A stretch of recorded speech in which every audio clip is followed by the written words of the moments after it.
Hello everybody and welcome. In this video I will show you how to change volume on your headphones Sony Link Buds.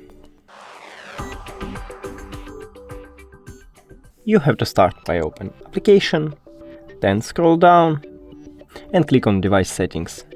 Then go to system, and right here we have tab operations, so click on the system icon. And now you should decide you wanna make it for the right one or left one earbud. I prefer left one, so just click on function and choose volume control, then done and done again. And now if I will press 2 times on my left earbud, I will increase the volume, and again. And if I will press 3 times, I will lower the volume, and again. Here we go. That's it. Thank you for watching this video. If you found it helpful, please consider subscribing to channel and leave the like on the video. It's really important to us. See you later.